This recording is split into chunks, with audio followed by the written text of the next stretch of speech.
Olá, boa tarde a todas e todos.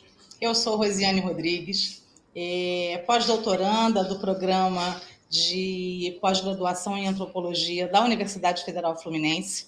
Estamos aqui, coordeno, sou uma das coordenadoras do Resistências e Lutas, que é uma série de lives que vem trazer para a discussão, não só no mundo acadêmico da universidade, mas também para a sociedade, assuntos que são relevantes para a sociedade de um modo geral. E hoje, o nosso Resistências e Lutas trata de educação e ações afirmativas. Para conversar com a gente, nós temos o professor Ilsver de Matos Oliveira, que é doutor e mestre em Direito, atualmente, ele também já foi bolsista do Programa Internacional de Bolsas da Pós-Graduação da Fundação FOR e realizou mestrado sanduíche no Centro de Estudos Sociais da Universidade de Coimbra. É um parceiro, um amigo que tem desenvolvido muitos projetos conosco. Ilsver tem também encampado uma luta, em prol das ações afirmativas. No caso, a campanha A Vaga é de Ilsver pretende garantir que ele assuma a vaga para a qual ele passou no concurso público e ainda não foi efetivado na Universidade Federal de Sergipe.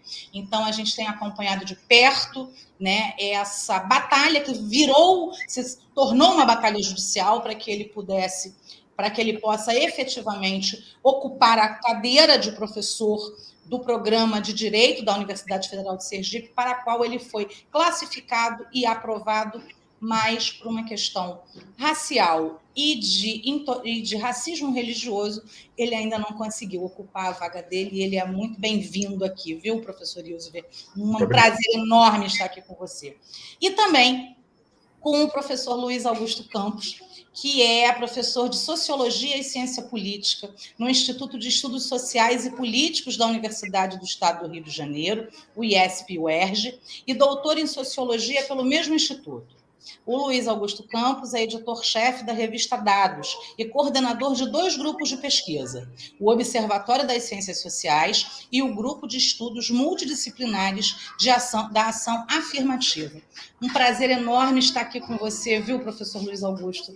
Muito obrigada pelo aceite de vocês dois, de estarem aqui hoje conversando conosco sobre ações afirmativas. 2022 é o ano em que serão realizadas, em que as ações afirmativas estarão cada vez mais sendo colocadas para a discussão da sociedade. E eu gostaria de trazer exatamente essa reflexão. Como é que manter ações afirmativas num país cujo racismo é o que promove a ideologia dessa sociedade? E eu gostaria de começar com o professor Ilsver. Boa tarde, professor. Ilsver? E eu acho que o Ilsver caiu. Ele caiu, Luiz Augusto. E ficamos nós dois aqui. Então, tudo bem, Rosiane. Enquanto o Ilsver não vem, a gente tinha combinado que ele seria o nosso primeiro colega a falar, Lembrando aqui para vocês que o Resistências e Lutas é coordenado pela professora Ana Paula Mendes de Miranda, que eu tenho o prazer de estar assessorando, E aí voltou. Então, voltou, Ilsver. Caiu, Ilsver. Caiu. Isso aqui dá sempre, que a gente vai apertar um botão, aperta outro e sai da live, Então, já que você voltou, vamos à sua intervenção, querido. Vamos lá. Então, dizer que é um prazer estar aqui com você, Rosiane, parceira, a professora Ana Paula, também, todo o seu grupo de pesquisa, os alunos que estão aí. Especialmente também está aqui com o professor Luiz, que é uma referência nossa. Suas pesquisas são muito importantes para o que a gente se propõe a fazer dentro da academia e na militância também. É uma honra. Tá? Bom, bem brevemente, já que o nosso objetivo é tentar pontuar algumas questões para que o debate se anime, a partir do próprio título do evento, da live de hoje, eu pensei em algumas considerações a fazer a partir da perspectiva jurídica, que é o meu campo de formação, de pesquisa também, apesar das interlocuções constantes com as outras áreas, como antropologia, política e educação e tantas outras, né? Como a Rosiane apresentou logo no princípio, né, tem sido constante a denúncia de casos de violações às políticas de ações afirmativas conquistadas com a partir de tantas lutas no movimento social negro, né, que não são lutas apenas desse momento atual, mas que remontam lá desde o primeiro momento que o primeiro negro, que a primeira negra pisam aqui nesse país para serem, infelizmente, escravizados, né? Então, lembrando Zumbi, Dandara, Caltune, Palmares, Revolta dos Malês, Búzios, e tantos outros, né, que marcam a nossa história de resistência e de luta contra esse estado de coisas que hoje a gente pode chamar de estado de coisas inconstitucional do ponto de vista jurídico. Então, tem sido muito comuns as denúncias de casos de violações a todas as políticas públicas que a gente conquistou historicamente.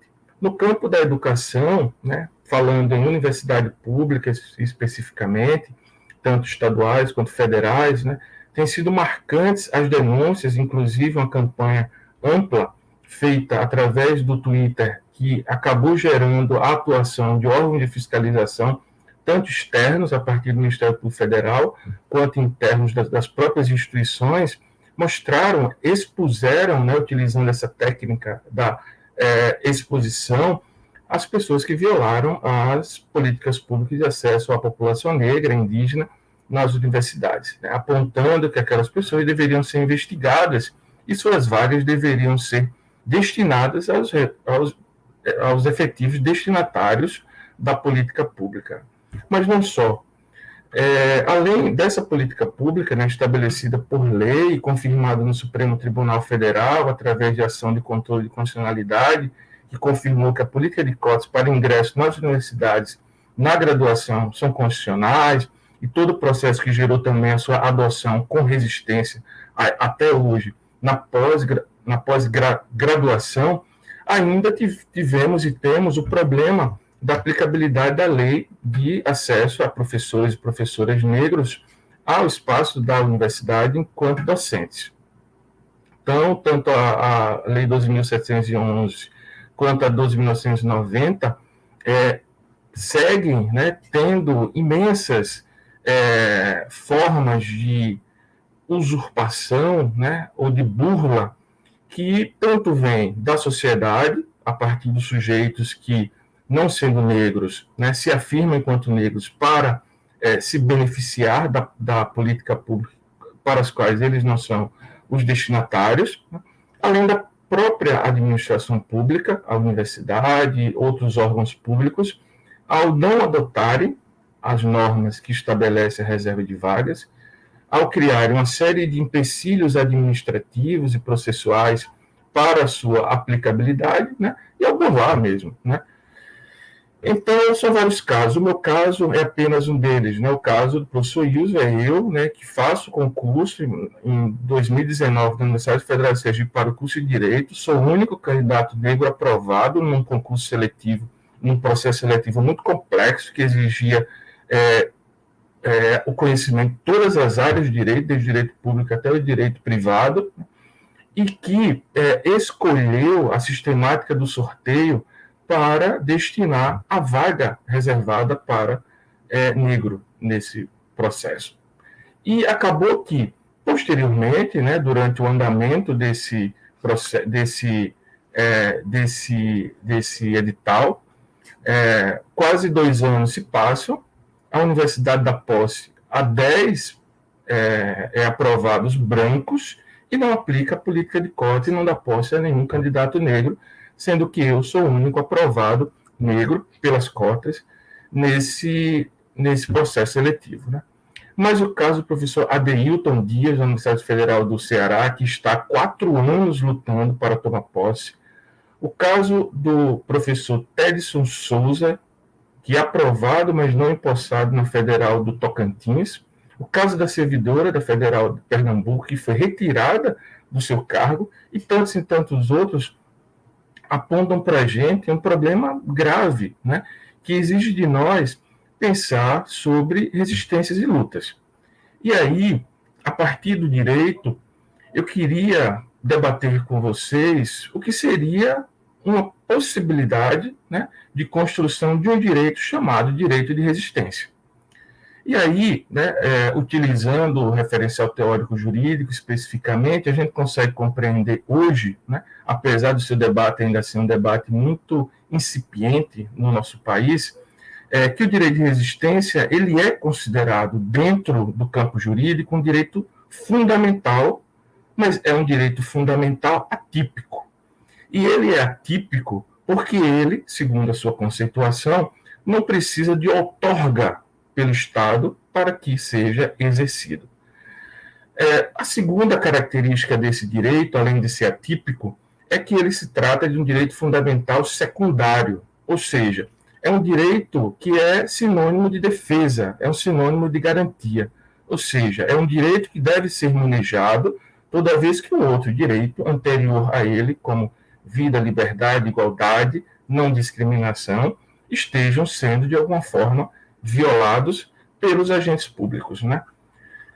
Ou pelas leis, ou pelos atos administrativos. E aí, pensando nessa conceituação jurídica, né, a gente pode também buscar nos textos, nos livros de direito, alguns elementos que são utilizados para balizar o que seria o direito de resistência. E aí são pelo menos dois elementos que tentam balizar o exercício do direito de resistência. Primeiro, a partir de uma perspectiva política, a partir de uma variável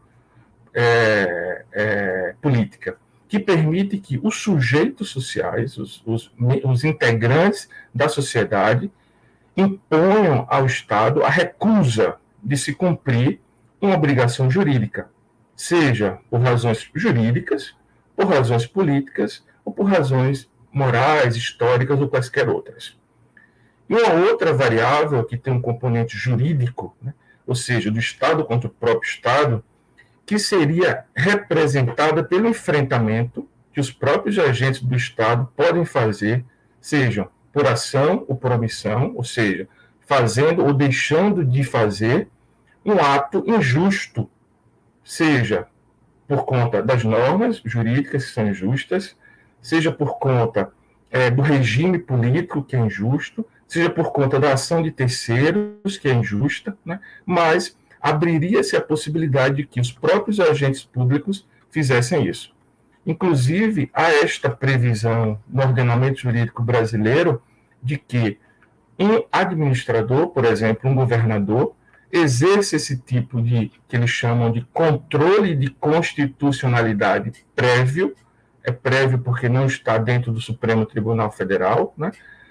A partir do reconhecimento de que aquela lei ela é inconstitucional, né? Então, nós temos uma série de possibilidades de compreender que, apesar de não exigir a regulamentação ou a outorga específica do Estado, o direito de resistência ele existe no nosso cotidiano. E aí, alguns autores chegam a apontar uma classificação para o direito de resistência. A primeira classificação aponta um tipo de direito de resistência que está, inclusive, previsto na Constituição, que é a objeção de consciência. É muito comum, né, ao se falar de serviço militar, é muito comum ao se falar de liberdade de crença e etc. Apesar de que, para algumas denominações religiosas, essa objeção de consciência ainda não é considerada de forma plena, como é o caso das denominações religiosas de matriz africana, que, ao reivindicarem a objeção de consciência para não fazer uma obrigação que é imposta a todos, né, não tem esse direito assegurado.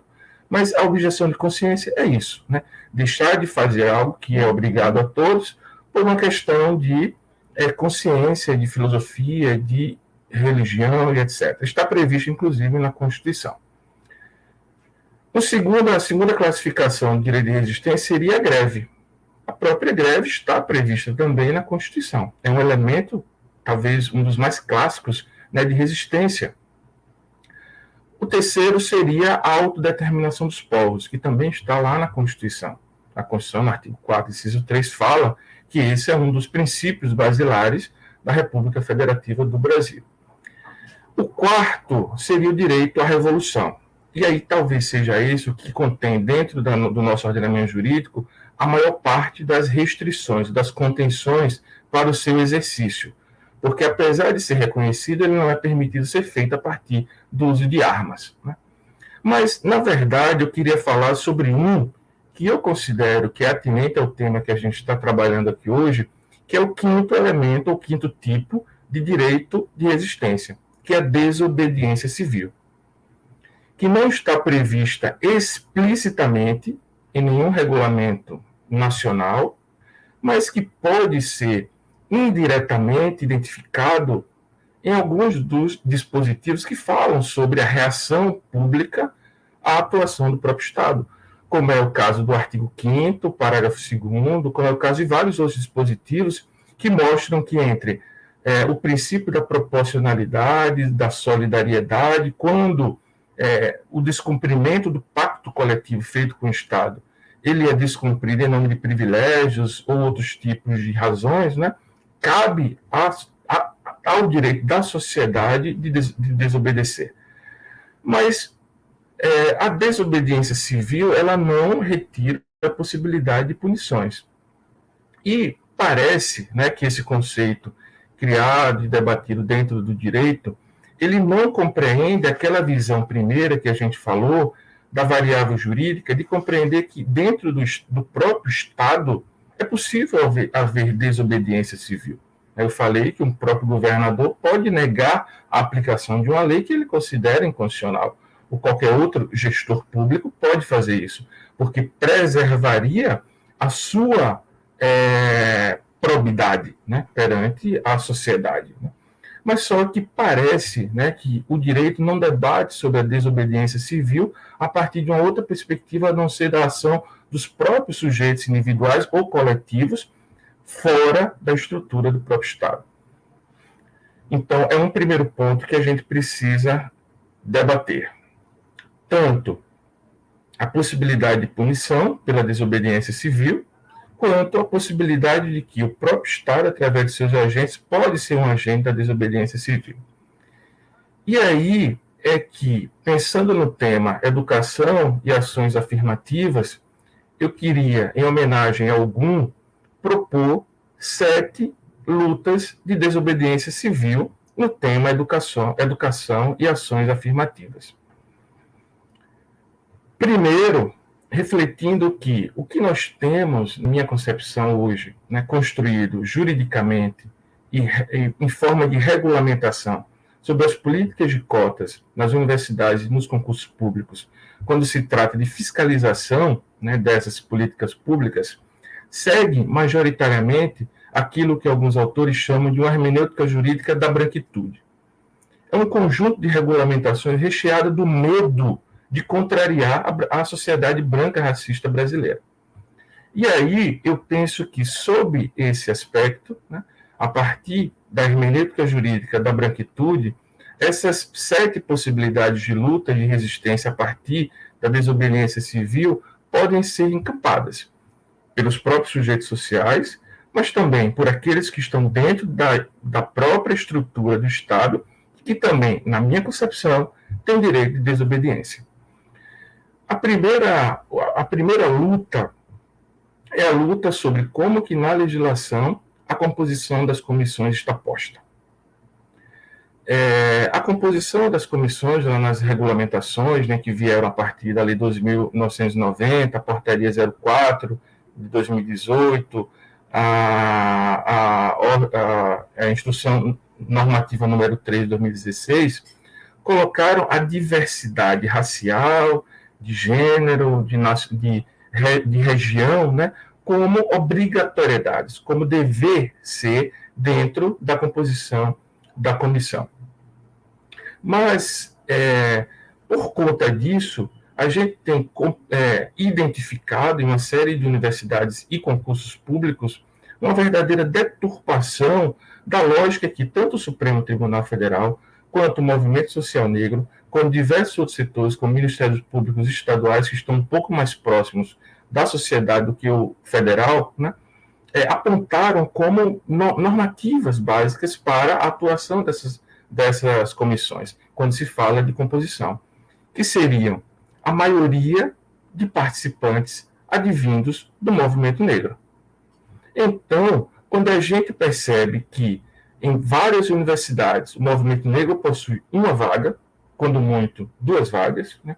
Quando a gente percebe que a tal da diversidade estabelecida nas normativas que regulamentam a Lei 2.990 são apenas compreendidas pela presença de pessoas brancas nas comissões, é que a gente se pergunta por que, por exemplo, né, outras questões que estão na regulamentação, como a exposição do currículo das pessoas que fazem parte da comissão, não é tão reivindicada quanto a diversidade a partir da presença de pessoas brancas dentro das comissões. Por que, e aí a pergunta, né, por que a identificação de uma comissão diversa ela só surge quando o branco está lá? E aí, pensando na representatividade, no reconhecimento e na possibilidade de amplificar o controle social das comissões, é preciso que a gente reflita sobre essa composição, né? Por que é que a diversidade não pode ser estabelecida a partir das diversas matizes que possui a população negra, indígena e qualquer outra que, dentro desses grupos, que sejam alvo das políticas públicas, possa estar compondo a diversidade das comissões de heteroidentificação? Então, essa é a nossa primeira luta, né? Talvez seja necessário que a gente reflita sobre os males da presença de pessoas brancas nas comissões de heteroidentificação. A segunda luta que eu aponto aqui é a luta pela extinção, né, pela não formalização de tantos processos para justificar a validade da autodeclaração. E, sobretudo, a partir da reprodução, né, da duplicação, triplicação de métodos para validar a autoidentificação, a autodeclaração. E talvez isso fique muito mais claro quando a gente fala que, além da autoidentificação, que tanto na legislação, quanto na regulamentação, como na decisão do Supremo Tribunal Federal, são estabelecidas como uma possibilidade, é possível, diz a DPF 186, né, que outros mecanismos possam ser utilizados, como, por exemplo, uma declaração assinada pela pessoa dizendo a sua cor. Só que nisso se estabelece um grande problema que alguns estados, algumas instituições já têm percebido. Ao serem perguntados se são pretos ou pardos, né, no documento em que essas pessoas irão assinar, há uma grande quantidade de pessoas que, ao se definirem como pardo, não reconhecem o pardo como pessoa negra. E aí, trazendo algumas possibilidades de alterações, né, tanto na primeira luta em Salvador, a própria SEMUR, a Secretaria Municipal de Reparação, desde que começou a implementar as comissões de heteroidentificação, compõe essas comissões apenas por pretos retintos. E em Aracaju, e em Sergipe, especificamente no Instituto Federal de Sergipe, a partir de debates com o movimento social negro, a utilização dos termos preto e pardo foi substituído pelo termo negro. Além disso, também em Aracaju, a Câmara Municipal de Aracaju deixou de utilizar o formulário, a declaração assinada, né, considerando que a simples identificação no formulário de inscrição bastaria para que a pessoa indicasse que deseja concorrer ao processo seletivo pela vaga de negros, né? Sem falar nas diversas contestações que são feitas a partir da simplória, né, apesar de extremamente usada, classificação que é feita pelo censo populacional do IBGE, que é diferente daquela outra política de verificação específica para pertencimento étnico e racial, PCNRP, né, algo assim, que fala sobre diversas perguntas para que se constitua a identificação racial da pessoa. Né? Se a pessoa diz que é preta ou parda, posteriormente ela é perguntada se ela é negra ou se ela é branca. E a conjunção dessas perguntas poderá, de forma mais adequada, fazer o controle de quem é ou não é efetivamente objeto ou alvo, né, dessa política pública. A terceira luta que consideram que pode encampar aí as lutas de resistência e de desobediência civil, quando se trata da legislação, das regulamentações sobre a política de cotas, né, são as regras sobre a eliminação do concurso, no concurso público, a partir da verificação da não confirmação, né, da autodeclaração, ou seja, pessoas não negras que estão concorrendo como se negras fossem. E eu falo isso porque no final do ano passado houve uma alteração na regulamentação sobre a eliminação do concurso público que colocou um não, alterando o dispositivo que antes dizia que o candidato seria eliminado do concurso público quando a banca não reconhecesse a sua autodeclaração, para dizer que não será eliminado. Isso tudo, trazendo mais um exemplo, gerou uma grande celeuma no Ceará. No Ceará, inclusive, se estabeleceu uma comissão criada por policiais a partir de um concurso público que está lá no Ceará, exigindo a mesma alteração da legislação estadual, que também, assim como a regulamentação anterior, dizia da eliminação no concurso público. E a gente sabe que essas normas elas foram criadas a partir de alguns debates feitos pelos próprios movimentos negros e os órgãos públicos de fiscalização.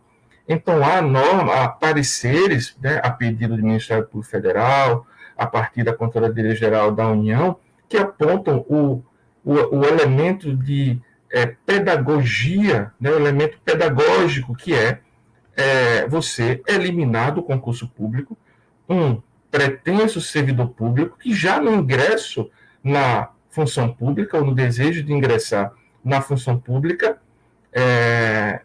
eu já tenho que ir concluindo, né? Eu já vou falar, eu estou no terceiro, mas vou para o quarto, quinto, sexto rápido, sétimo rápido, tá? Só para a gente pontuar.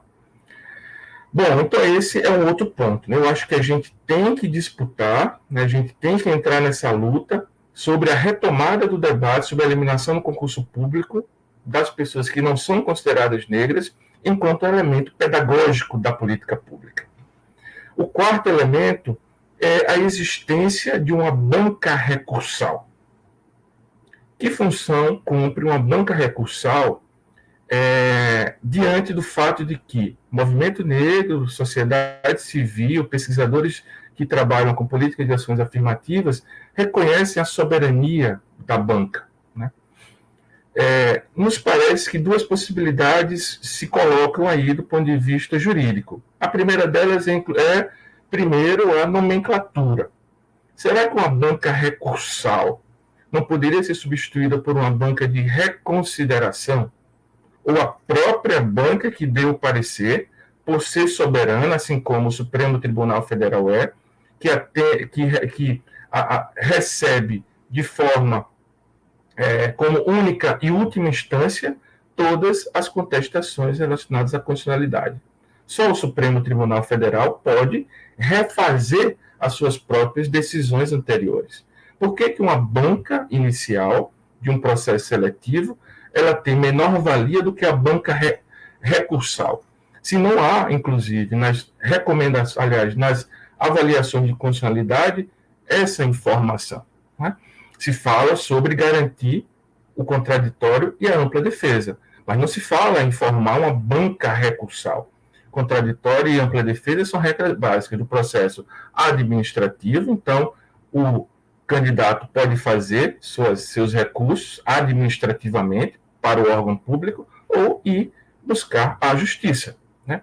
Mas parece uma facilitação para a pessoa que é impedida, né, por conta da não identificação quanto negro ou preto ou pardo. O quinto, para ir mais rápido, seria a imposição de sigilo ao parecer, às imagens e aos nomes dos membros da banca. A imposição de cláusula de sigilo do ordenamento jurídico brasileiro, ele é considerado uma exceção à regra da informação ampla, tanto de interesse particular quanto de interesse público. E na nossa Constituição, essa cláusula de sigilo, ela é posta apenas quando nós temos uma possibilidade de dano à segurança da sociedade e do Estado. Que dano à segurança da sociedade e do Estado, as informações sobre o processo seletivo, que inclusive deveria ser público, de acesso ao público, para favorecer o controle social e a fiscalização, principalmente dos movimentos negros, exige uma imposição de cláusula de sigilo, né? Então, nos parece uma outra luta que precisa ser imposta aí para ampliar a possibilidade de controle de fiscalização do movimento negro. A sexta são as regras de habilitação para o concurso público. Se, por um lado, parece que essa legislação toda beneficia ou tenta, né, acarinhar um pouco mais as pessoas não negras que participam do processo seletivo, parece que a habilitação, as regras sobre a habilitação prejudicam as próprias pessoas negras, que ao serem impedidas de estarem na lista de convocados, porque a legislação diz que pelo menos, né, um determinado número, ou seja, 3 vezes o número de pessoas classificadas, né? Imaginem se as pessoas que são classificadas, grande parcela dela, como é muito comum, são pessoas brancas. As pessoas negras que estavam lá no processo seletivo e conseguiram alcançar uma pontuação de aprovação não são chamadas porque não estão nesses 3 vezes, né? Então, as regras de habilitação precisam entrar nessa nossa disputa, nessa nossa luta. Há algumas experiências que já apontam para isso. Em Aracaju, por exemplo, na prefeitura, todos os candidatos negros aprovados são chamados para a heteroidentificação. E, por fim, a última luta, que é, depois de tudo isso, a gente falar de crime de responsabilidade.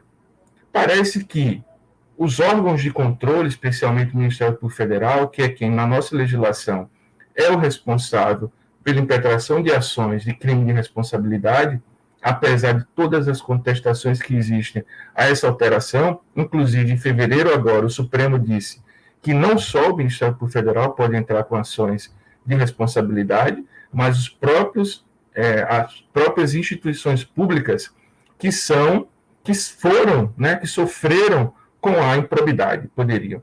E há debates jurídicos também que falam sobre como que as associações civis, também violadas pela improbidade, porque são danos ao erário, são danos à moralidade e à legalidade, que atingem a sociedade civil, que seriam os primeiros a dever ter o direito de manejar esse tipo de ação perante os ímprobos, né, ou aqueles que desviam a finalidade da legislação. Então, se a gente não entra na luta pela possibilidade de ampliação da busca pela fiscalização, né, ou incriminação, né, não seria esse o termo, mas a busca da responsabilização por atos de improbidade e desvio de finalidade de quem descumpre as políticas públicas de cotas da universidade e nos concursos públicos, a gente deixa para que os outros órgãos, especialmente o Ministério Público Federal e estadual, no caso de leis estaduais, o façam. E aí a gente acaba deixando para esses órgãos que são majoritariamente brancos, corporativistas, e que muitas vezes preferem grandes acordos do que, na verdade, realmente efetivar ou lutar pela efetivação da política pública, decidam o que fazer. Então, tem sido muito comum, por exemplo, que no lugar de ações de improbidade se façam termos de ajustamento de conduta que acabam fazendo reparações muito menores do que aquelas que deveriam fazer. Eu coloco dois exemplos para poder fechar. Nas universidades, por exemplo, na Universidade Federal de Alagoas, o Ministério Público Federal requisitou as 88 vagas não ocupadas por pessoas negras durante os anos de 2014, quando a lei é criada, e 2020, quando essa ação ela foi impetrada, mostrando que a universidade deixou de empossar 88 professores negros. Mas em Sergipe, o mesmo MPF pediu apenas a minha vaga, sendo que de 2014 a 2018, segundo a pesquisa do professor Luiz Melo, a Universidade Federal de Sergipe apenas deu posse a 2 candidatos negros, né? Então, estamos aí diante de uma escolha menos gravosa que o MPF faz cotidianamente, né, e que precisa ser repensada. Porque apenas a gente pensar na reparação mínima da política pública, sem responsabilização, talvez a gente possa entrar nessa disputa. É isso, né, e vamos para o debate. Muito obrigado. Desculpe, eu acho que passei do tempo.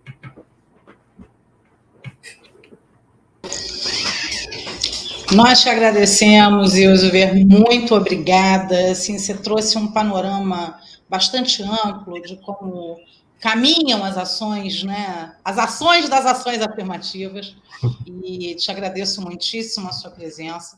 Dizer que esse Resistências, que o projeto Resistências e Lutas, que traz intelectuais, pesquisadores para debater conosco as questões que estão ligadas, né, de interesse coletivo, não só da universidade, ela tem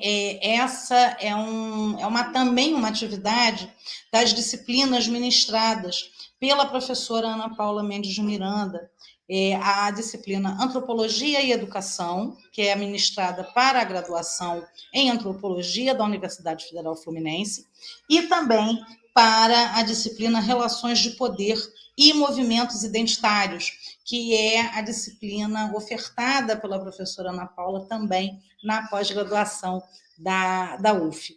Então, lembrando que o link para a presença das pessoas para receberem o certificado já está no chat, né? Ele passa aqui embaixo de vez em quando na telinha, pedir até para o Breno, que é o nosso querido aqui, que está gerenciando essa live, poder colocar para a gente aqui o link para a lista de presença, para as pessoas poderem receber o certificado. E agora eu passo a palavra, agradecendo mais uma vez ao professor Luiz Augusto Campos. Obrigada, professor. Boa tarde. Seja muito bem-vindo. Obrigado, Rosiane. Eu que agradeço a abertura do INEAC para essa fala. Queria também cumprimentar o Ilzuver pela fala dele, por estar dividindo a mesa aqui hoje, e também mandar um abraço para a professora Ana Paula, que, infelizmente, por causa de assuntos de CAPES, não pode estar aqui hoje mediando a mesa.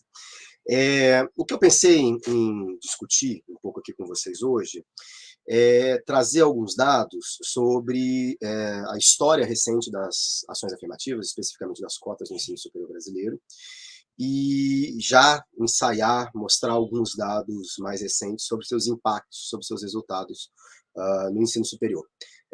Esses dados, eles compõem uma iniciativa que eu, representando o GEMA, né, que é o Grupo de Estudos Multidisciplinares da Ação Afirmativa, coordeno junto com a professora Márcia Lima, do Afro-Sebrap e da USP, então, que é o consórcio de acompanhamento das ações afirmativas, né?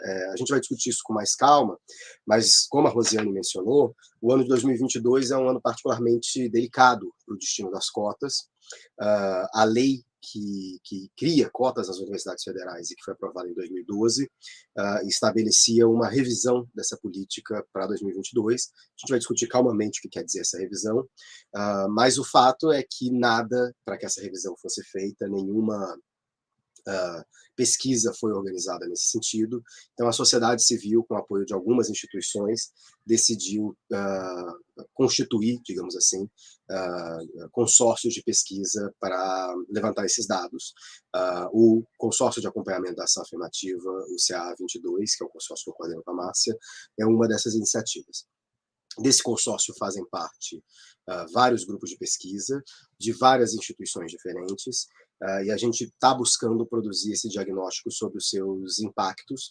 Eu quase sempre esqueço uma das instituições envolvidas, mas eu acho importante, pelo menos, tentar lembrar as instituições envolvidas. Nós temos a UERJ, que, apesar de não ser federal, é a primeira universidade do Brasil a ter política de cotas, né?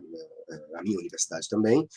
Nós temos como instituições partícipes a Unicamp, a Universidade Federal da Bahia, a Universidade de Brasília, a Universidade Federal de Santa Catarina, a Universidade Federal do Rio de Janeiro e a Universidade Federal de Minas Gerais. Eu não sei se eu estou repetindo, mas eu acho que são essas 7 instituições. Já começando a apresentação, eu vou tentar falar bem rapidamente para a gente deixar mais tempo para o debate, falar um pouco sobre a história dessas políticas públicas, né, de ação afirmativa, né, a sua difusão pelo ensino superior e para outras esferas da sociedade. Depois eu vou apresentar alguns dados, alguns resultados sobre o seu impacto na diversificação do ensino superior. Depois a gente vai passar por uma discussão que era uma discussão muito levantada pelos críticos das cotas, que era a ideia de que os cotistas não teriam condições de acompanhar os cursos na universidade e que isso baixaria no limite a qualidade dos cursos universitários. A gente vai trazer dados mostrando que isso não se sustenta. E depois eu vou discutir um pouco as perspectivas para 2022, o que significa dizer que 2022 é o ano da revisão, o que pode vir a acontecer, o que a gente tem que ficar atento em relação a esse debate. Como eu já disse, os dados que eu vou apresentar são os dados do consórcio. Esses dados podem ser acessados na página do consórcio que fica no site do GEMA, então gema.iesp.erg.br/consórcio 2022. E nós temos também uma página no jornal Nexo Políticas Públicas, onde a gente vem publicando recorrentemente textos com esses resultados das cotas, enfim, com dados e com questões também relativas à história dessas políticas. Falando um pouco da história das cotas e da sua difusão, né? Eu acho sempre importante frisar que a difusão das cotas foi algo muito intenso e muito rápido pelo Brasil. Então, embora hoje a Lei 12.711, que é a Lei Federal de Cotas, tenha normatizado as cotas das universidades federais e tenha servido de parâmetro para as universidades estaduais também, que passaram a meio que copiar o seu formato, o formato das cotas no Brasil não surgiu de uma lei federal, surgiu, na verdade, de iniciativas autônomas das universidades ou dos estados.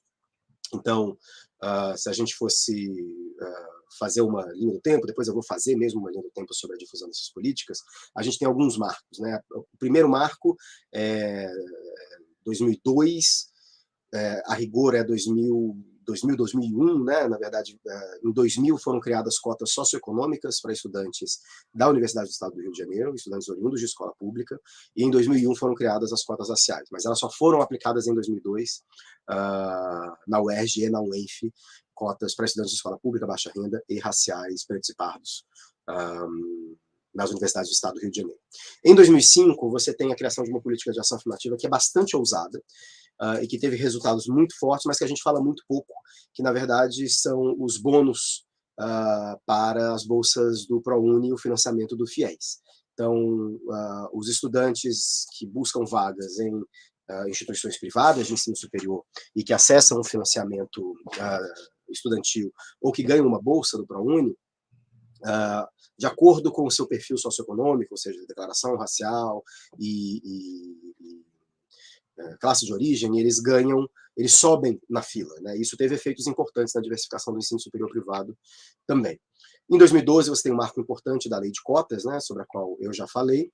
Em 2014, a lei de cotas nos concursos públicos, né, que o Lutzer mencionou alguns dos seus elementos, é uma lei que teve impactos importantes, mas como o Luiz Melo vem mostrando, a adesão a ela tem sido muito mais complexa e travada, digamos assim.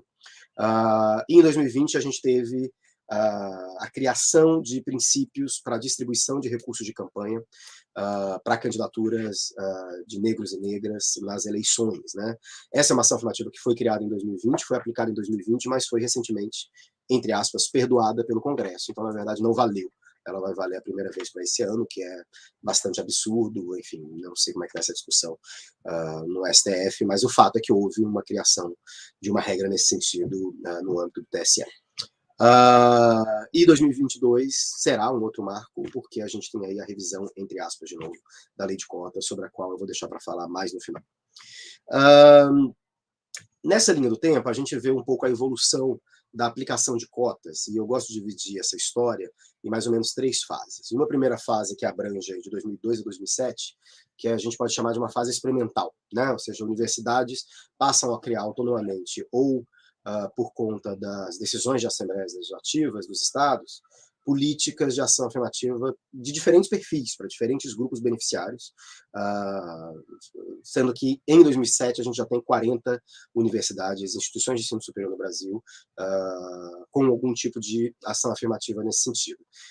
É uma fase de muita pluralidade de arranjos, mas também uma fase de uma certa consolidação de um determinado arranjo que mescla cotas socioeconômicas, que primeiro estabelece a cota como principal forma de ação afirmativa, né? Cota não é sinônimo de ação afirmativa, existem outros tipos de ação afirmativa que não são cotas, políticas de bônus, por exemplo, mas o fato é que 2007 é essa fase mais experimental em que se ensaia diferentes modelos de ação afirmativa para diferentes grupos, mas sobretudo alunos de escola pública, baixa renda e pretos, pardos e indígenas.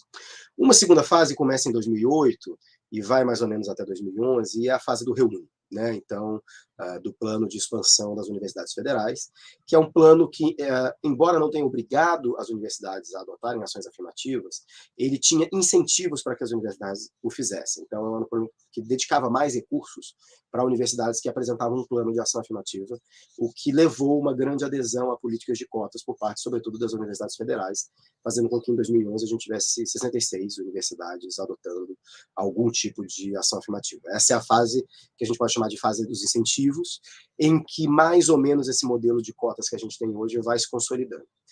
Em 2012, depois da decisão do STF, já mencionada pelo Wiltzer, a gente tem a aprovação da Lei Federal de Cotas, que não é uma lei que impôs cotas homogêneas de modo imediato, ou seja, as universidades tinham mínimos que elas poderiam ir aderindo no decorrer do tempo, mas o fato é que a lei deu um novo incentivo para a expansão das cotas nas universidades, sobretudo federais. E os resultados, né? O que a gente tem de resultados dessa política?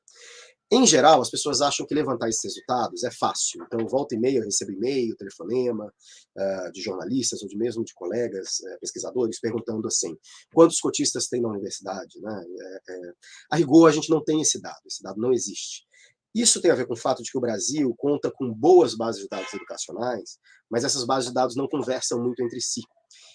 E as universidades, hoje mais do que nunca, têm tido muitos receios em liberar dados sobre isso. Então, por exemplo, nós temos uma base de dados muito grande, muito rica, que é a base de dados do Enem. Né? Todas as pessoas que fazem o Enem preenchem um questionário socioeconômico muito rico. No entanto, a gente não sabe com essa base do Enem quem efetivamente entrou numa universidade via SISU ou via outro sistema de seleção. A base do SISU é uma outra base, onde a gente tem acesso, por exemplo, às notas que os candidatos e as candidatas ao SISU têm, mas a gente perde todo o questionário socioeconômico do Enem e não sabe também exatamente quem foi para onde. As universidades têm os dados da sua universidade, então não tem dados de todo o sistema. Então, o que a gente, no consórcio, tem buscado fazer é, primeiro, trabalhar com pesquisadores que integram essas bases de dados, porque têm um acesso, digamos assim, privilegiado a essa integração, sobretudo no INEP e no IPEA, e depois tentar levantar dados mais finos com as próprias universidades que compõem o consórcio. Então, parte do que eu vou apresentar aqui tem a ver com essa integração de bases de dados. Agora, ela basicamente diz qual é o novo perfil do estudante do ensino superior. Isso não quer dizer... então, por exemplo, a gente sabe quantos alunos pretos e pardos, autodeclarados pretos e pardos, existem no ensino superior hoje, federal, sobretudo. Mas a gente não sabe quantos desses estudantes são cotistas. E não necessariamente um aluno negro no ensino superior é um aluno cotista. Né? É importante dizer que existem alunos negros que entram pelo sistema de ampla concorrência, existem alunos negros que entram para as cotas, para a escola pública e baixa renda, independentemente da raça cor. Bom, se a gente pegar o sistema de ensino superior como um todo, né, o sistema público e privado junto, a gente já vê uma diversificação racial de relevo. Esse é um dado do Adriano Sienkiewicz, está publicado no nosso espaço do Nexo. Ele se baseia em microdados do INEP. E, basicamente, o que a gente vê é que ali, mais ou menos, por volta de 92, a gente tinha cerca de 15% de pretos, pardos e indígenas frequentando o ensino superior brasileiro, e hoje a gente tem mais ou menos 42% de estudantes pretos, pardos e indígenas no ensino superior como um todo. Houve uma redução dos brancos e dos amarelos, né, então que oscilavam ali entre 80 e poucos e 92, e hoje são 58%. Ainda são maioria no ensino superior como um todo, mas uma maioria bem menos vultuosa, digamos assim. Em termos de classe, a gente teve também mudanças importantes. Então, se a gente dividir a população brasileira em 5 grupos de classe, né, o que a gente chama na estatística de quintil, mas que a gente pode chamar de classe A, B, C, D, E, né, que são 5, a gente vai ver que a classe A, digamos assim, o quinto mais rico da população brasileira, era 73% do ensino superior brasileiro em 1992, e hoje é 40%. É muito ainda, mas é uma diversificação socioeconômica muito grande nos últimos tempos. Outro dado importante desse gráfico é que ele mostra uma certa estagnação, né? Então essa diversificação não acontece mais, como a gente pode ver aí a partir de 2015 e 2016. Em relação às universidades privadas, a gente tem aqui dados de um corte histórico menor, que é 2002, mais ou menos, o início da política de cotas, e 2021, ano passado, mas mesmo assim a gente pode ver mudanças importantes, né? Então, no ensino superior brasileiro, a gente tinha mais ou menos 32% de pretos, pardos e indígenas em 2002, em 2021, 47%, a rigor, esse dado é de 2020, tem um erro no gráfico, mas mais recentemente, salvo engano, 2020, 21, 22, de acordo com a nossa última atualização, a quantidade de pretos, pardos e indígenas ultrapassa a quantidade de brancos, oscilando entre 52%. Então a gente saiu de 32% em 2002 para 52% atualmente. Sobre o desempenho dos cotistas, né? Ou seja, os cotistas estão entrando na universidade, a gente consegue, os alunos pretos e pardos estão entrando na universidade, classes mais baixas estão entrando na universidade também, mas e aí? Como é que eles estão se adaptando a essa universidade e como é que tem sido o desempenho desses estudantes? A maior parte da bibliografia sobre isso, é uma bibliografia muito rebuscada estatisticamente, ela indica que o desempenho de cotistas é muito similar ao desempenho de não cotistas. Mas um dado importante que vem da UFMG mostra, eu acho que algo mais importante do que isso, que é quando a gente compara o desempenho dos cotistas e não cotistas dentro da universidade e o desempenho desses cotistas e não cotistas nas provas de seleção. Então, o que a gente vê, por exemplo, nesse gráfico, é basicamente como os diferentes grupos de cota se distribuem de acordo com a sua pontuação no Enem. Esse dado é um dado referente ao UFMG, que faz parte do consórcio. E ele mostra, cada uma das linhas que eu vou mostrar, mostra em que grupo de notas os estudantes estão concentrados. Então, essa linha roxa, por exemplo, ela mostra a distribuição dos estudantes de ampla concorrência. Então, a gente tem poucos estudantes aqui na nota de 550 a 600, uma maioria dos estudantes aqui entre 700, 700 e pouco, e outra minoria aqui entre 800 e 800 e pouco.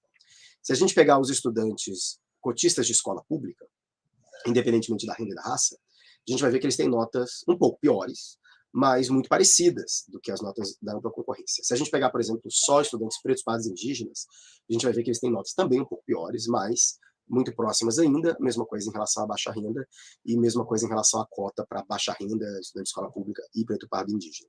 Ou seja, há uma desigualdade de notas, mas essa desigualdade de notas não é tão grande.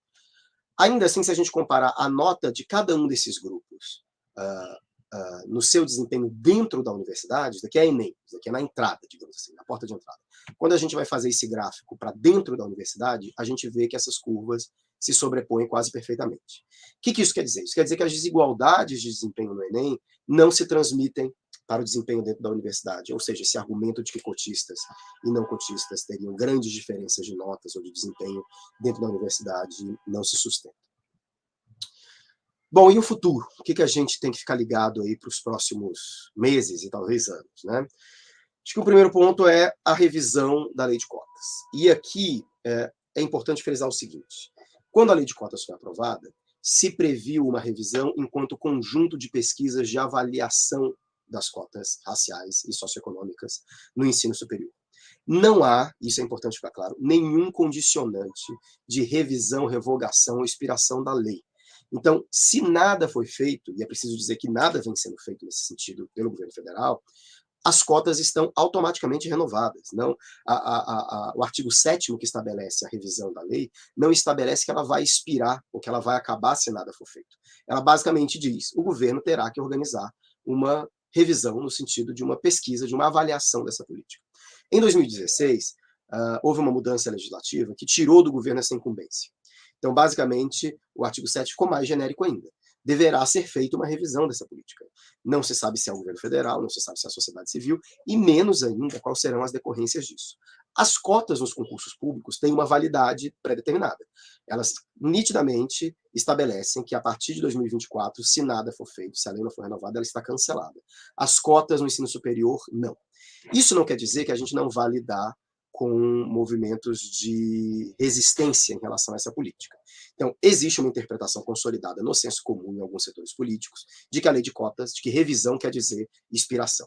Essa interpretação é errada, mas é uma interpretação politicamente importante, ela está aí. As universidades também podem fazer várias formas de boicote em relação à lei de cotas, sobretudo aquelas universidades com reitorias que não foram eleitas democraticamente, que foram indicadas por grupos contrários a essas políticas. Então, há sim uma margem para grande boicote à lei de cotas e a gente tem que ficar bastante atento a isso. Um outro problema que a gente sabe, mas talvez discuta pouco, é que você não precisa atacar frontalmente a lei de cota se o ensino superior está estagnado. Né? Então, o ensino superior público está estagnado e o ensino superior privado também está estagnado. Preciso que se diga isso também. Então, a gente teve um avanço importante, quantitativo no ensino superior. No caso do público, a gente pulou de 800 mil vagas em 2002 para 1.800.000 vagas em 2018, salvo engano.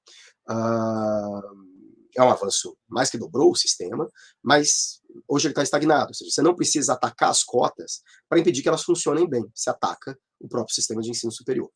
A gente não falou nessa apresentação sobre cotas na pós-graduação, mas há uma estagnação também do avanço das cotas na pós-graduação. Tem a Ana Venturini, que, enfim, fez doutorado aqui no IESP e atualmente está no SEBRAP, que lançou recentemente um grupo para estudar isso, mas é uma coisa que a gente tem que ficar bastante atento. É isso, não sei se falei demais, mas acho que era isso que eu queria trazer e deixar o restante para o debate com vocês. Obrigado. Nós te agradecemos, professor Luiz Augusto, realmente. Os dados que você traz para a gente pensar a questão das ações afirmativas amplia bastante, né, o que a gente tem visto, inclusive o que o senso comum traz, né, de que as cotas seriam um favor e que os cotistas teriam o que eu acho horrível a palavra, né, mas é o que a gente tem de senso comum, é de que os cotistas teriam privilégios. E quando, na verdade, o que você traz é exatamente o contrário, né? Os cotistas não só têm um desempenho igual, como muitas vezes melhor do que os não cotistas, né? Quer dizer, e tem uma coisa assim que eu queria que faz parte dessa reflexão e que foi uma coisa que nós, né? Eu acompanhei a implantação de bancas de heteroidentificação na Universidade Federal Fluminense, né? Eu estive lá, eu com a professora Ana Paula,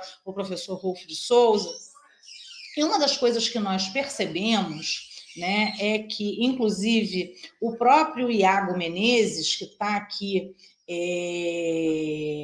com a gente e que tem se debruçado, inclusive, sobre a demanda das bancas de heteroidentificação para garantir, né, se o aluno é ou não é apto às cotas, tem sido a pauta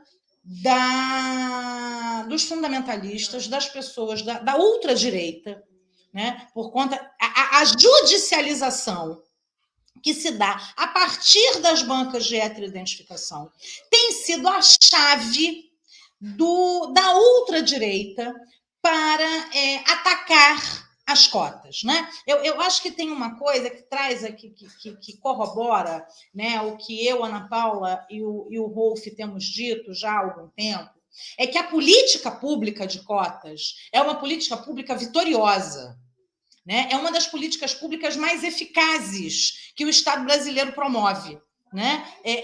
Se a gente olhar, pelo menos, quando a gente olha para a UF hoje e olha para as universidades públicas, né, e faz uma comparação dos últimos 10 anos, a cor das universidades mudou, e mudou de verdade, né? Mas a banca de hétero, a ideia, a assunção, né, de que exista a possibilidade de você ter que passar por uma banca de heteroclassificação, que é algo altamente subjetivo, né, que é altamente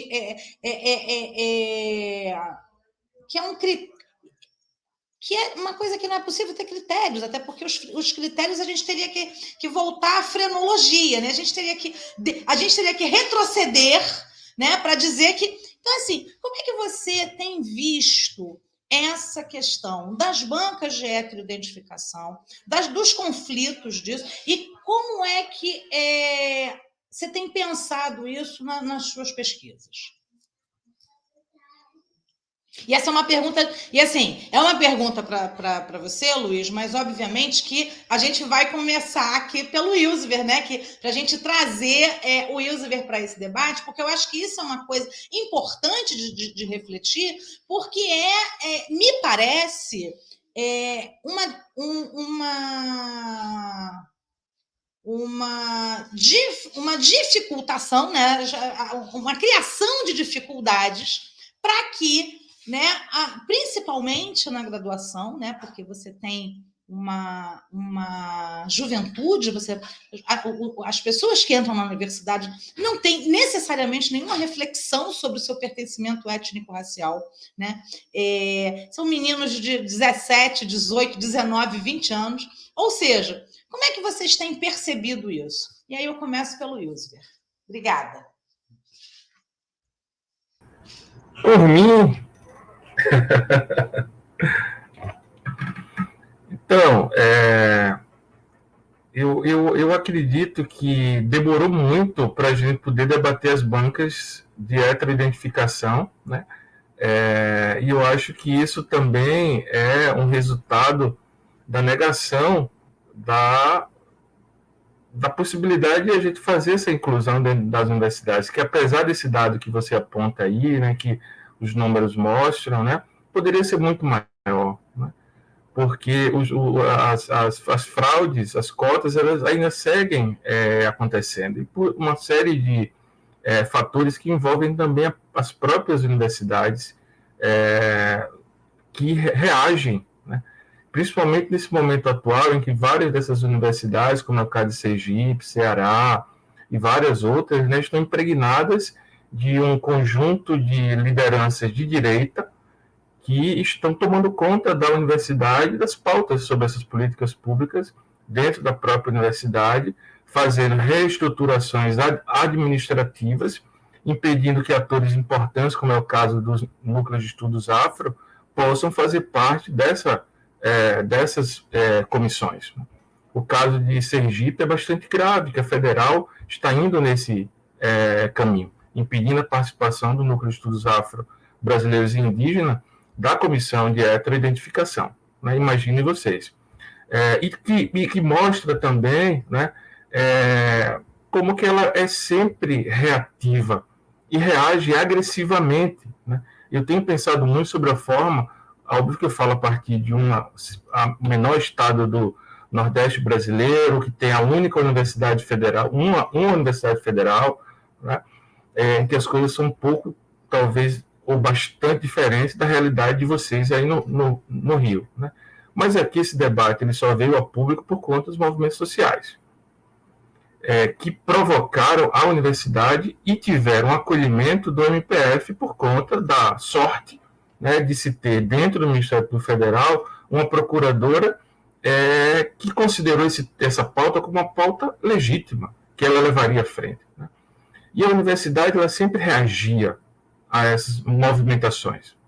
Inicialmente, a partir da exposição em redes sociais, da necessidade de fazer esse controle, né? E aí, junto com o Ministério Público Federal, a universidade faz termo de ajustamento de conduta para poder implementar as cotas. Mas ela leva quase 2 anos para fazer essa implementação. E para vocês terem ideia, ela só começa a fazer as bancas de heteroidentificação em 2020, no final de 2020, né? Sendo que também foi uma das últimas universidades a adotar a política de cotas lá em 2010, apesar de o debate ter começado em 2008, né? Ou seja, o professor aí apresentou que universidades começaram, né, o NEB e no Rio de Janeiro, no início dos anos 2000, e a gente aqui em Sergipe só começa em 2010, né? Quase 10 anos depois a gente começa a trabalhar essa política dentro da universidade. E mesmo assim, com todos esses empecilhos, né? Então, Rosiane, eu acho que nós temos um panorama melhor do que nós teríamos sem a política pública, mas ele poderia ser muito melhor se a gente conseguisse ter instituições mais sérias, instituições menos racistas e talvez formas de controle social encampadas pelo próprio movimento negro, financiadas, né, porque a gente não consegue fazer o nosso trabalho sem apoio, e talvez tenha sido o nosso maior problema.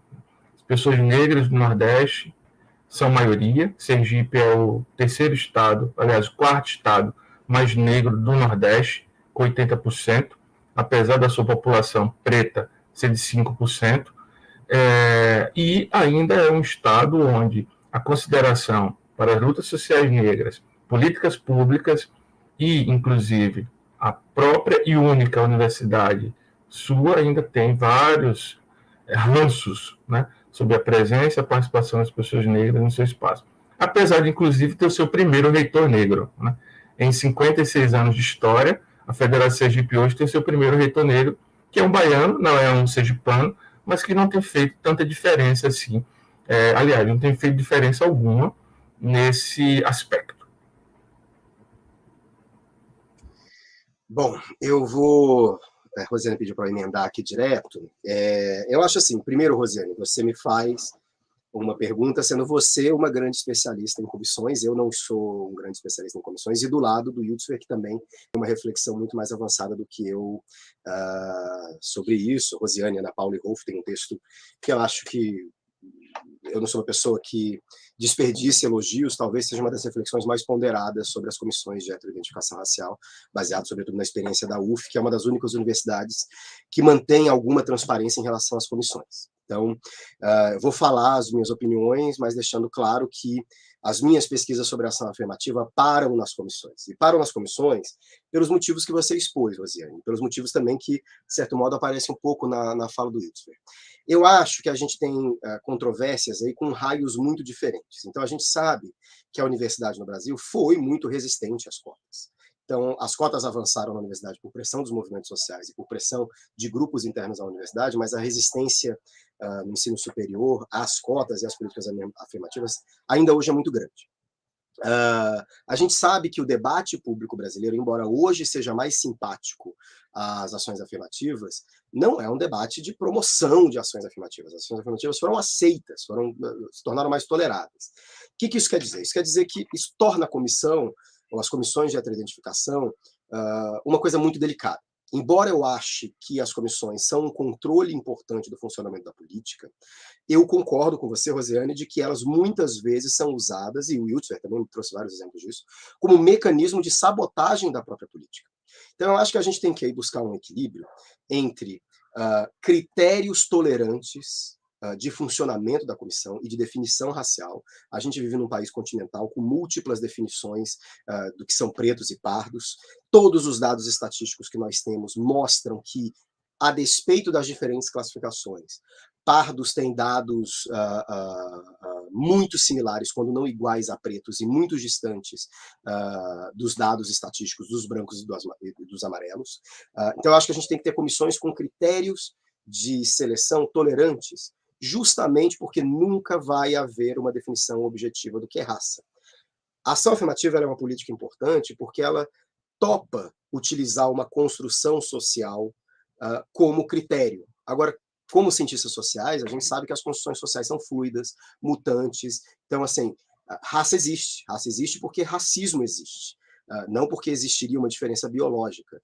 Sendo assim, como a política pública tem que se organizar? Eu acho que ela tem que se organizar de um modo tolerante em relação às classificações raciais e realmente buscar excluir as pessoas que são indubitavelmente brancas e que estão tentando entrar de modo equivocado na política. Por outro lado, eu acho que faltam provisões legais que indiquem como essas comissões têm que funcionar, como elas têm que ser compostas, quais são esses critérios, o que deve ser feito caso a decisão seja contestada, qual é o tipo de jurisprudência que vai ser obedecida se isso for judicializado, e por aí vai. Então, a minha posição é que as comissões funcionam de um modo muito tolerante, mas que as decisões das comissões sejam respeitadas e que os recursos sejam previstos e que o modo deles procederem seja normatizado para que a gente não tenha casos como que o Wilson mencionou, de estados que prosseguem de modos completamente diferentes, a depender do juiz que decide, a depender do modo como a comissão funciona. Eu opto por não pesquisar as comissões, primeiro porque eu acho que existe uma dificuldade aí metodológica. As comissões, muitas delas funcionam num segredo quase total. Então, você obter dados dos funcionamentos da comissão é muito difícil. E, em segundo lugar, eu acho que a crítica à comissão, ou a crítica às ditas fraudes, ainda que eu acho esse um conceito que a gente tem que debater, mas essa crítica, ela, às vezes, pode ser instrumentalizada à esquerda e à direita. Ela pode ser instrumentalizada por pessoas preocupadas com o funcionamento adequado das políticas de cotas, mas ela pode ser instrumentalizada por pessoas que querem que as políticas de cotas não funcionem. Para dizer, olha, tá vendo como não dá para classificar racialmente no Brasil?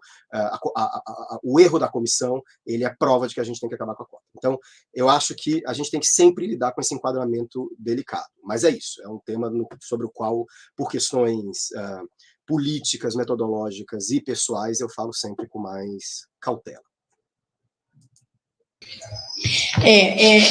Uma das coisas que a gente observa, né, e muito aí, eu agradeço grandemente, viu, Luiz, o elogio ao trabalho da gente, sabendo que você é uma grande referência para a gente pensar essas coisas, né? Você tem desenvolvido ao longo da sua trajetória reflexões fundamentais para que a gente possa pensar, inclusive, o racismo como ideologia, né? Eu acho que isso é perfeito nas suas colocações. Agora, me parece uma ferramenta as bancas de heteroidentificação, né? As comissões de heteroidentificação, elas me parecem um entrave numa discussão necessária. Ação afirmativa é ação de reparação? Porque me parece que a gente estava... que o próprio movimento social negro começava já a ensaiar, né, um movimento para discutir reparação do ponto de vista não só, né, das reparações do ponto de vista financeiro, mas reparações num ponto de vista mais amplo, né? E isso ajudou a brecar essas discussões. O que vocês trazem?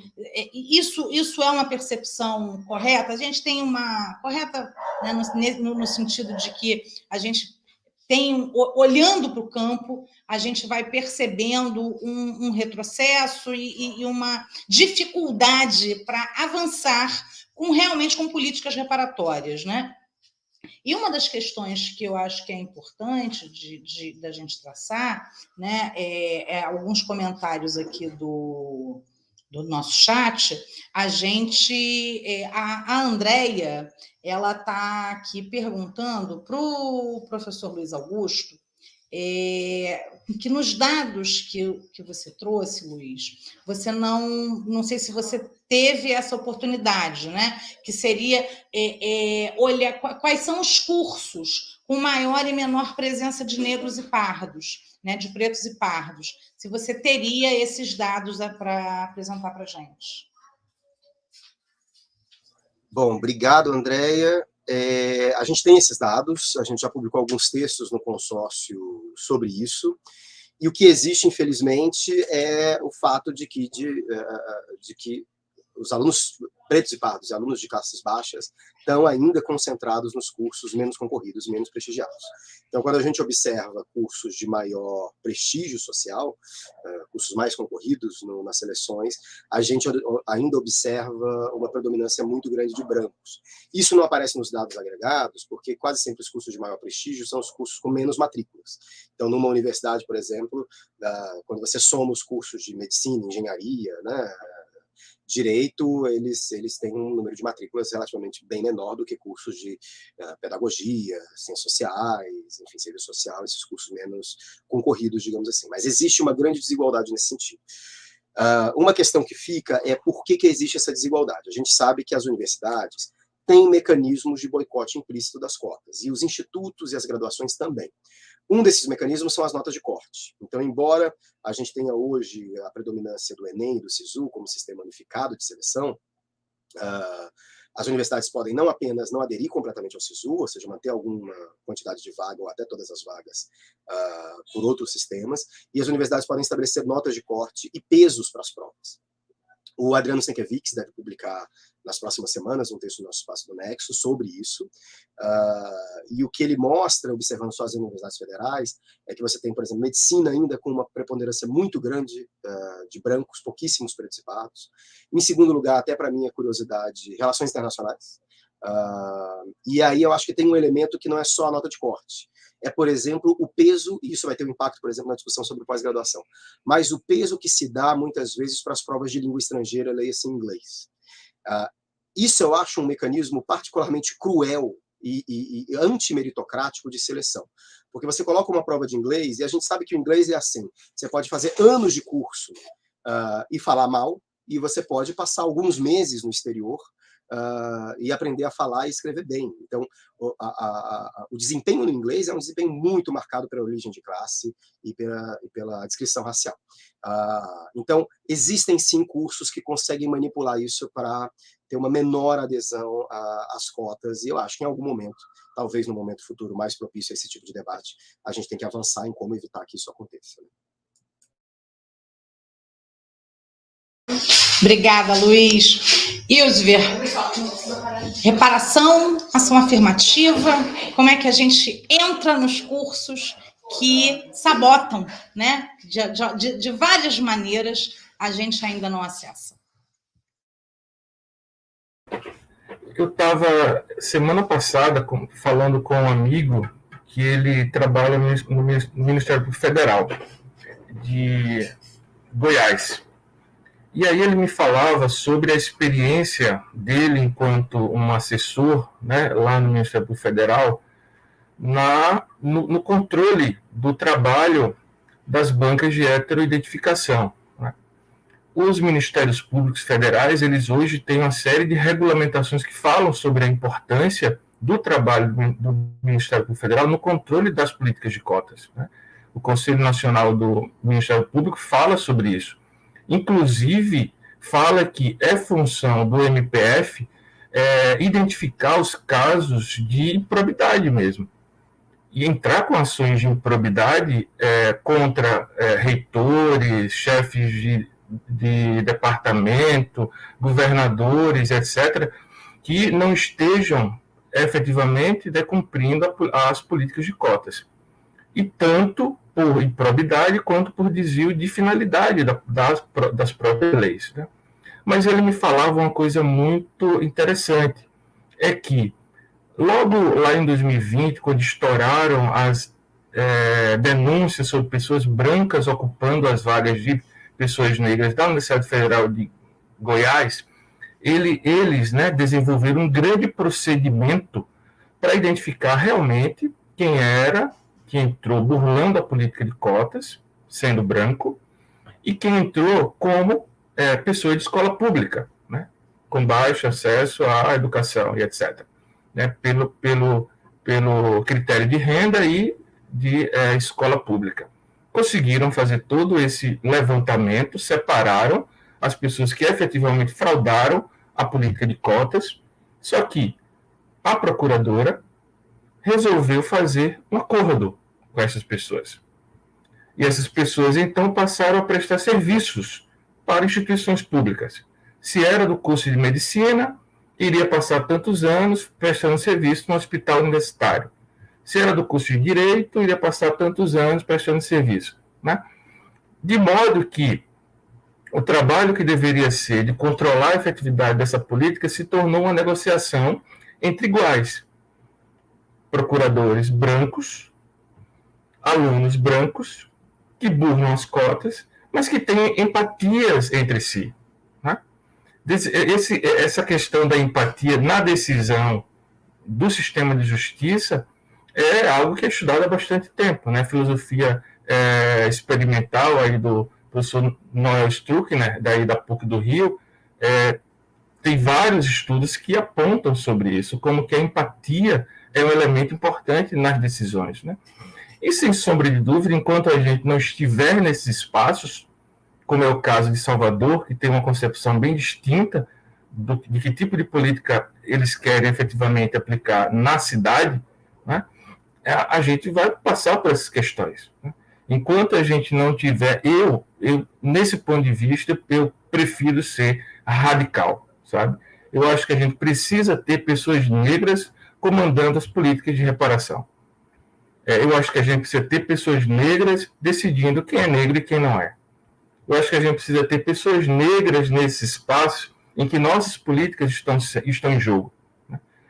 Porque eu não posso acreditar e confiar, né, na destruição ou na, como eu posso falar, na desconstrução, né, no tanto de desconstrução que essas pessoas brancas conseguiram fazer nas suas vidas, né, para serem pessoas que acreditam na importância da reparação histórica, seja ela através de políticas públicas ou de outros meios. Né. Você tem feito alguns estudos, né, etc., sobre a questão da reparação econômica. Né. Eu também acredito que esse é um debate que o Brasil colocou para dentro da gaveta e que precisaria ser retomado. Eu acho que a Comissão da Verdade sobre a escravidão negra da OAB tentou fazer isso. Lá, quando Humberto Adame, em 2015, tentou puxar esse debate, né, sobre as provas da escravidão para a gente tentar reparação econômica.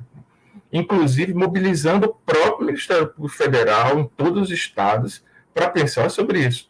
Como que a gente, na falta de efetividade de políticas afirmativas, que foi a opção que a gente aceitou que o Estado nos concedesse para reparar a escravidão, né, não estava sendo aplicada, fosse na educação, a Lei de Ensino e História da África, fosse na saúde, a Política Nacional de Saúde Integral para a População Negra, fosse as políticas de cotas na universidade ou no serviço público, nenhuma delas efetivamente estava sendo levada a sério, né? E não estão ainda. Né? Então, pensar em reparação econômica, eu acho que é uma possibilidade. Mas nisso daí a gente enfrenta alguns elementos que acabam nos deixando no caminho. Né? A questão da prova no direito, que é necessária para haver a reparação, a questão da empatia com relação aos sujeitos destinatários dessa reparação. A gente tem bilhões reparados para os atingidos pela ditadura. Né? O Brasil pagou 10 bilhões, vai pagar outros 10 para as pessoas. Mas quem são essas pessoas que foram atingidas pela ditadura? E o tempo também, né? A escravidão negra está lá em 1500. Né? Então, muitas pessoas ainda percebem isso como algo que já passou. Né? Então, a gente não tem mais o que debater. Aceitem o que está por aí, né? E vamos para frente. Mas não é assim. Né?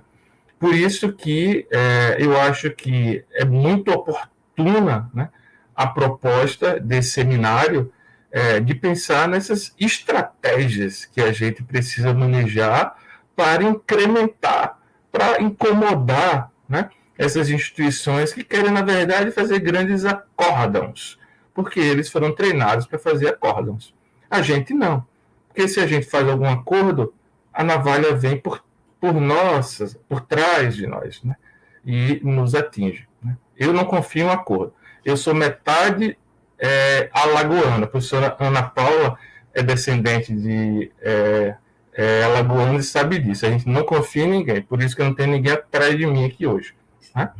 Quando a gente está em qualquer lugar, as costas para a rua, nunca. Né? É exatamente isso. Né? Eu não confio.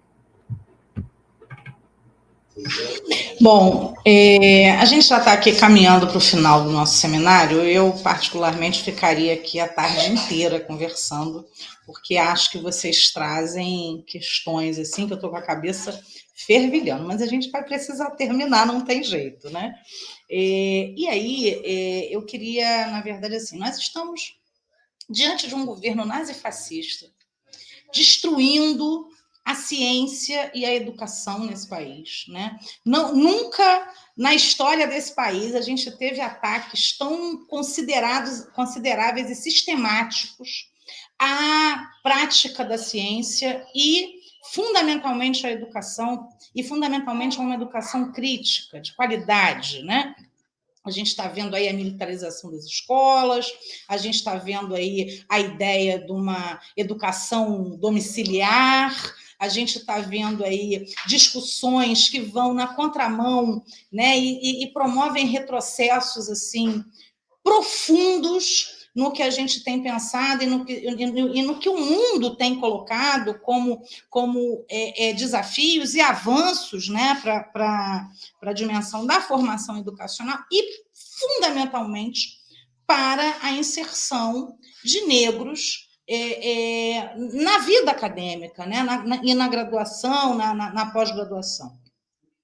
E diante desse cenário, né, para a gente fechar esse seminário, eu queria deixar para vocês, né, já que a gente precisa fechar, queria saber qual é a expectativa de vocês, né, e quais são as questões que vocês têm elaborado exatamente diante desse cenário, né, que é um cenário tão sem empatia, para usar aqui a fala do Ilsver, mas que precisa avançar tanto ainda. Não que as ações afirmativas não tenham avançado e não sejam extremamente importantes, mas, assim, ação afirmativa é uma política liberal e nós precisamos de reparações, né? Nós precisamos, né? A sociedade brasileira precisa desse momento. E aí eu quero saber como é que vocês têm visto, como é que vocês têm pensado e quais são as reflexões que vocês têm feito nesse sentido. Começando pelo professor Luiz, por favor. A gente inverter agora a ordem aqui. Rosiane, outra pergunta difícil, assim, o que eu posso dizer é como eu estou pensando isso para mim, mas assim, é uma insegurança constante, né? Eu acho que, em relação especificamente às ações afirmativas, a política de cotas, o nosso esforço tem sido se preparar para o pior, mas esperar que ele não aconteça, né? Então, a ideia do consórcio é que a gente se municiasse de dados para utilizá-los em um determinado momento, se esse debate público se abrir e se uma ofensiva em relação às cotas acontecer. Eu acho que quem estava nesse debate, todos nós estávamos nesse debate ali nos idos de 2001, 2002 e 2003, a gente lembra que a reação às cotas era muito mais dura. Não estou dizendo que a gente superou essas reações e que elas desapareceram ou perderam força. Mas, de fato, até relacionado a isso que você falou, Rosiane, um certo setor da sociedade entendeu que as cotas, um setor que nem é tão progressista assim, mas entendeu que as cotas têm uma certa razão de existir. Então, acho a estratégia política que a gente tem utilizado no GIME, no consórcio, é se preparar para a abertura de um debate, mas esperar que ele não aconteça. E até agora, pelo menos, não tem havido uma ofensiva muito grande da ultradireita ou da direita contra as cotas, como há, por exemplo, nas pautas de gênero ou nas pautas religiosas, por exemplo, onde essa ofensiva é cotidiana, é muito dura e etc. Agora, por outro lado, isso tem a ver com algo que eu deixei no final da minha palestra, que é o seguinte: essa ultradireita não precisa atacar as cotas se ela ataca o seu suporte, que é a universidade. Então, o debate hoje de defesa, primeiro, do ensino superior e segundo, do ensino superior público e gratuito, é um debate, na minha opinião, muito central. E aí eu acho que a gente volta para falar das cotas, né? Antes das cotas, o ensino superior público brasileiro ele era financiado pela camada mais pobre da população, que é a que paga a maior parte dos impostos. Ele era financiado pela população preta e parda, que é a maioria da população brasileira, e que é a maioria dessa camada mais pobre. E esse grupo que financiava o ensino superior público e gratuito no Brasil não entrava na universidade. Então você tinha um sistema de imposto de renda, né, ao contrário, né? Então a gente financiava a universidade, para reproduzir os privilégios de uma elite, que só conseguia reproduzir esses privilégios com um diploma. Um diploma no Brasil, ele é muito mais do que uma mega-sena. Um diploma de médico no Brasil te garante empregabilidade, te garante um salário substantivo, muito mais. Se você tivesse que escolher entre mega-sena e um diploma desse tipo, obviamente é um diploma desse tipo. As cotas mudaram isso. Não mudaram radicalmente. A gente também não pode cair nesse debate que a cota é uma política revolucionária. Não é, uma política bastante reformista, bastante humilde nos seus objetivos, mas que muda isso efetivamente. Nesse sentido, a cota não apenas serve para atender a uma desigualdade específica, mas ela justifica a existência da universidade pública e gratuita. Se a universidade no Brasil não tivesse cotas, ou se as cotas acabassem, a universidade se tornaria uma potencializadora das desigualdades, como sempre foi historicamente. Então, a cota era uma base da justificativa para a existência da própria universidade. Então, eu acho que a estratégia talvez mais moderada que a gente tem adotado é uma estratégia de impedir que um debate sobre cotas emerja na ultradireita e, paralelamente, uma defesa da universidade pública gratuita baseada nesses argumentos. Agora, a gente está num regime reacionário fascista. Isso tudo pode mudar a qualquer momento, enquanto a gente está falando aqui. Então, a gente fica sempre um pouco com receio disso, mas, de modo geral, é isso que a gente tem defendido, se preparar para o pior, ainda que na expectativa de que ele não aconteça. Ilsver. Bom, eu espero que a gente siga vivos e vivas, para que a gente possa continuar nessa loucura que é a nossa vida, que é lutar, né? Porque parece que a gente, seja na universidade, seja na militância, seja até nas nossas relações cotidianas, a gente vive em luta, né? Em processo de luta.